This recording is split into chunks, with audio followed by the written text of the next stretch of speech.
My brother told everyone I was living off the family. He forgot whose name was on the mortgage. My brother chose my father's retirement dinner to explain to everyone that I had never really stood on my own. Timing is a kind of talent. There were 12 of us at the table. Steak, overcooked in that way my father insists, is proper. Cheap wine, pretending to be expensive because it had a French name no one could pronounce. My aunt adjusting the tablecloth every 5 minutes like order could be forced into existence through fabric. It was one of those dinners designed to celebrate a man and quietly evaluate his children. I had arranged most of it. Of course I had. I always arrange things.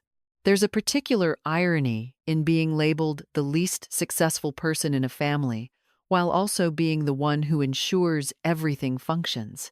My brother, Daniel, arrived late. He always does.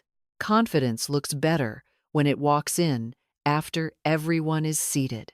He wore a suit that suggested urgency and importance, talked loudly about closing deals, kissed my mother on the cheek like a visiting dignitary. Daniel has been the successful one for as long as success has required witnesses. Corporate job, fast promotions, a house in a neighborhood people describe using school rankings. I, on the other hand, left my job at 35, started a small design business, had inconsistent income for years, and moved back home when my father's health began slipping. In family language, this translated cleanly: Daniel, accomplished. Me, dependent.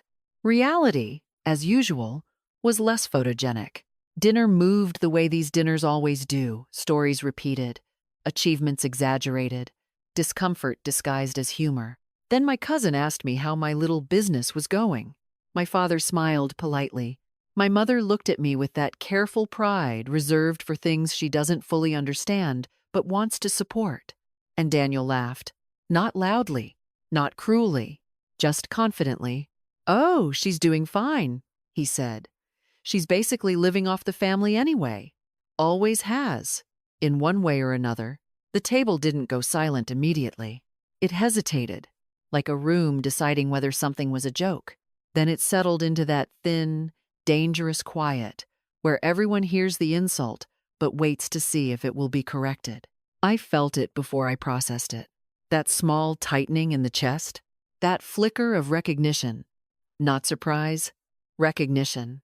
Because when someone reduces your life to a narrative, it's rarely the first time. I looked at my father first. Always look at the person who matters most, not the one performing. My father didn't laugh, which told me everything. "Daniel," I said, "what exactly do you mean by that?" He waved a hand like details were beneath him.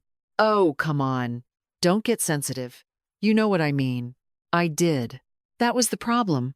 If you've ever had someone say something dismissive and then hide behind tone instead of meaning, comment 1. Some people rely on ambiguity like it's a shield. Let me explain what living off the family meant in my brother's version of reality. It meant I didn't have a steady salary. It meant I moved back home. It meant my work wasn't visible in the way his was. What it did not mean was that I contributed nothing. What it did not mean was that I depended on him. And what it absolutely did not mean was that this house existed without me. "Say it clearly," I said. He leaned back, amused. "You've never really been independent. That's all I'm saying." There it was. Clean, simple, incorrect. My mother shifted in her seat. "Not tonight," she whispered. But something about hearing my entire adult life summarized incorrectly in front of people who would remember it that way forever settled something in me. Not anger, clarity. I stood up, not abruptly, just enough to change the dynamic. "Actually," I said, "tonight is perfect." Daniel rolled his eyes. "Here we go." I left the dining room and walked down the hallway to my father's study. Second drawer, left side. I knew exactly where it was, because I had put it there. When I came back, I was holding a thin black folder. Not dramatic, just deliberate. "What is that?" Daniel asked. "We're context." I placed it on the table, opened it. Inside were documents. not emotional arguments, not opinions.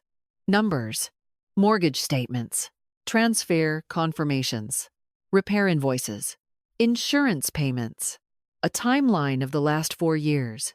At the top of the first page, a title, Property Ownership and Payment History, 48 months. Daniel smirked at first. That was the moment I knew he had no idea. If this is about you helping out occasionally, read it, I said. He didn't want to. That was obvious. But pride is a powerful motivator. So he did. And then he stopped. If you're still reading, comment 1. Because this is where narratives start losing to facts. My father leaned forward. What is this? He asked. I answered him, not Daniel. It's the house, I said. Who's been paying for it? Silence. Real silence this time. The kind that doesn't wait for permission. My mother blinked. Your father paid off the house years ago. Yes, I said. And then refinanced it. 2 years before he told anyone. My father closed his eyes briefly. There it was. Truth has layers. And when the payments became difficult, I continued, I took them over. Daniel looked up sharply. That's not possible. I slid another page toward him. Bank transfers. Monthly. Consistent. Unavoidable. For the last 32 months, I said, every mortgage payment has come from my account. My mother covered her mouth. My father stared at the table. Daniel laughed. Not because it was funny, because it was unbelievable. You're exaggerating. I'm documenting. He flipped through the pages faster now, searching for error, finding none. Why didn't anyone tell me? He demanded. I met his eyes. I did. He froze. When? He asked. Last year, I said. When I mentioned the refinancing and you said you were swamped, and we'd talk later, he said nothing. 6 months ago, I continued. When I asked if you could help cover the insurance increase. I send money, he said quickly. Yes, I nodded. On holidays. That landed. Hard. To be fair, he sent generous gifts. Some people confuse generosity with responsibility. They are not the same thing. My father spoke, finally. You've been paying all of it? Yes. It's start now. Why? I looked at him. Because this was the only question that mattered. Because it needed to be paid. My mother started crying, softly. The kind of crying that isn't about drama. It's about realization. I didn't know, she said. I know, I replied. Why didn't you tell us? Because you would have worried. That wasn't your decision. No, I said gently. It was my choice. Daniel pushed his chair back. This is ridiculous, he said. You're making it sound like I've done nothing. I'm making it sound like you didn't know, I said. That's not the same thing. It is, I replied, when you speak with certainty. The table shifted, not physically, structurally. People recalibrating. My cousin stopped looking at me with pity. My aunt stopped adjusting the tablecloth. My father sat straighter. Daniel ran a hand through his hair. You should have told me directly, he said. I did, I answered. You just didn't hear it. He opened his mouth, closed it. Because the difference between ignorance and neglect is often attention. My father stood up, slowly, and when he spoke, his voice was different, quieter, clearer. You will not speak about your sister like that again, he said. Daniel went still, because for years, admiration had protected him from correction. And in one sentence, that protection disappeared. Dinner didn't recover. It ended. Not dramatically, just unfinished. A week later, we had a meeting. No celebration. No wine. Just numbers. Responsibilities. Access. Transparency. Daniel contributed. Not comfortably, but sufficiently. People always ask if things got better. That depends on what you mean. Did we become close? No. Did he apologize? Eventually, in that careful way people do when they are still negotiating with their own ego. Do I trust him completely? Of course not. Trust isn't rebuilt through words. It's rebuilt through patterns. But something changed. Irreversibly. I was no longer the one living off the family. I was the one who had been holding it up, quietly, consistently, without announcement.